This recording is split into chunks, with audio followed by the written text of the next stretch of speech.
بسم اللہ الرحمن الرحیم۔ السلام علیکم ورحمۃ اللہ وبرکاتہ۔ قیامت کے دن تک دجال کے فتنے سے عظیم فتنہ نہ واقع ہوا ہے اور نہ ہوگا۔ حضرت جابر رضی اللہ تعالی عنہ سے روایت ہے کہ اللہ کے رسول صلی اللہ علیہ وآلہ وسلم نے فرمایا، قیامت کے دن تک دجال کے فتنے سے عظیم فتنہ نہ واقع ہوا ہے اور نہ ہی واقع ہوگا۔ دجال کے معنی غلط ملت کر دینے والا، جھوٹا، شاطر اور چال باز ہے، اور دجال کو دجال اس لیے کہا جاتا ہے کہ وہ حق کو باطل کے ذریعے ڈھانپ دے گا۔ یہ اس وجہ سے کہ وہ اپنے جھوٹ، تلبیس اور شاطرانہ چالوں کی وجہ سے اپنے کفر کو لوگوں سے چھپا لے گا۔ دجال اولاد آدم میں سے ہے، اس کا نکلنا برحق ہے اور اس دنیا میں موجود ہے، البتہ کس جگہ ہے اس کی بابت اللہ کے علاوہ کسی کو معلوم نہیں۔ دجال کے بے شمار صفات احادیث میں بیان کی گئی ہیں تاکہ لوگ اسے پہچان لیں اور اس کے شر سے محفوظ رہ سکیں۔ دجال کی صفات میں سے یہ ہے کہ وہ مرد ہوگا، جوان ہوگا، سرخ ہوگا، پست قد ہوگا اور اس کی پیشانی کشادہ ہوگی، اس کا سینہ چوڑا ہوگا، اس کی داہنی آنکھ خراب ہوگی اور پچکے ہوئے انگور کی مانند ہوگی، اور اس کی آنکھ پر موٹا ناخونہ ہوگا اور بانجھ ہوگا۔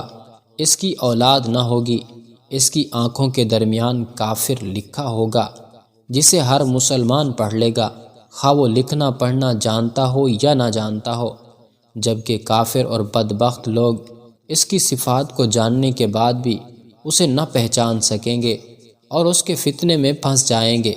صحابہ کرام فتنہ دجال سے کس قدر خائف اور لرزاں رہتے تھے، اس کا صحیح اندازہ اوس بن سمعان رضی اللہ تعالیٰ عنہ کی اس حدیث سے ہوتا ہے جسے امام مسلم نے روایت کیا ہے۔ کہتے ہیں کہ رسول اللہ صلی اللہ علیہ وآلہ وسلم نے ایک دن صبح کو دجال کا ذکر کیا تو کبھی اس کو گھٹایا اور کبھی بڑھایا، یہاں تک کہ گمان ہوا کہ دجال ان درختوں کے جھنڈ میں آ گیا ہے۔ پھر ہم آپ کے پاس شام کو گئے تو آپ صلی اللہ علیہ وآلہ وسلم نے ہمارے چہروں پر اس کا اثر معلوم کیا، یعنی ڈر اور خوف۔ آپ صلی اللہ تعالی علیہ وسلم نے فرمایا، تمہارا کیا حال ہے؟ ہم نے عرض کیا، یا رسول اللہ صلی اللہ علیہ وآلہ وسلم، آپ نے دجال کا ذکر کیا اور اس کو گھٹایا اور بڑھایا، یہاں تک کہ ہم کو گمان ہو گیا کہ دجال کھجور کے ان درختوں میں موجود ہے، یعنی اس کا آنا بہت قریب ہے۔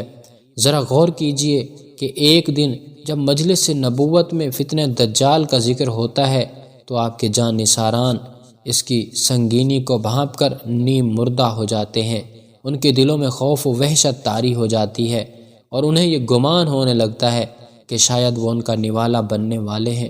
جی ہاں، یہ فتنہ ہی فی الواقع نہایت دلدوز اور روح فرسا ہوگا۔ دجال کا خروج مشرقی ایک سرزمین سے ہوگا جسے خراسان کہتے ہیں، وہ اصفہان کے قبیلہ یہودیہ میں سے ہوگا۔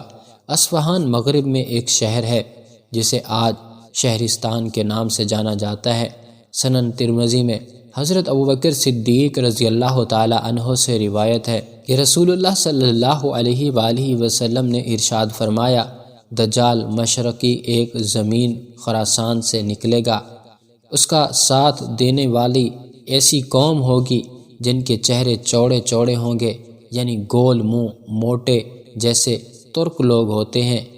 حذیفہ بن یمان رضی اللہ تعالی عنہ کہتے ہیں کہ رسول اللہ صلی اللہ علیہ وآلہ وسلم نے فرمایا، دجال بائی آنکھ کا کانا اور بہت بالوں والا ہوگا، اس کے ساتھ جنت اور جہنم ہوگی، لیکن اس کی جہنم جنت اور اس کی جنت جہنم ہوگی۔ حضرت حذیفہ رضی اللہ تعالیٰ عنہ سے مروی صحیحین میں حدیث ہے کہ نبی کریم صلی اللہ علیہ وسلم نے دجال کے بارے میں فرمایا، اس کے ساتھ آگ اور پانی ہوگا، لیکن حقیقت میں اس کی آگ ٹھنڈی پانی ہے اور اس کا پانی آگ ہے۔ حضرت انس رضی اللہ تعالیٰ عنہ کہتے ہیں کہ سلیمان فارسی رضی اللہ تعالیٰ عنہ بیمار ہوئے تو سعد بن ابی وقاص رضی اللہ تعالیٰ عنہ ان کی عیادت کے لیے آئے اور ان کو روتا ہوا پایا۔ سعد رضی اللہ تعالیٰ عنہ نے ان سے کہا، میرے بھائی آپ کس لیے رو رہے ہیں؟ کیا آپ نے رسول اللہ صلی اللہ علیہ وسلم کی صحبت سے فیض نہیں اٹھایا؟ کیا ایسا نہیں ہے؟ سلیمان رضی اللہ تعالیٰ عنہ نے کہا، میں ان دونوں میں سے کسی بھی وجہ سے نہیں رو رہا، نہ تو دنیا کے حرص کی وجہ سے اور نہ اس وجہ سے کہ آخرت کو ناپسند کرتا ہوں، بلکہ رسول اکرم صلی اللہ علیہ وسلم نے مجھے ایک نصیحت کی تھی کہ جہاں تک میرا خیال ہے میں نے اس سلسلے میں زیادتی کی ہے۔ سعد رضی اللہ تعالیٰ عنہ نے پوچھا، وہ کیا نصیحت تھی؟ سلیمان رضی اللہ تعالیٰ عنہ نے جواب دیا کہ آپ صلی اللہ علیہ وسلم نے فرمایا تھا، تم میں سے کسی کے لیے بھی دنیا میں اتنا ہی کافی ہے جتنا کہ مسافر کا توشہ، لیکن میں نے اس سلسلے میں زیادتی کی ہے۔ اے سعد، جب آپ فیصلہ کرنا تو اللہ تعالیٰ سے ڈرنا، جب کچھ تقسیم کرنا تو اللہ تعالیٰ سے ڈرنا، اور جب کسی کام کا قصد کرنا تو اللہ تعالیٰ سے ڈر کر کرنا۔ اللہ ہم سب کا حامی و ناصر ہو۔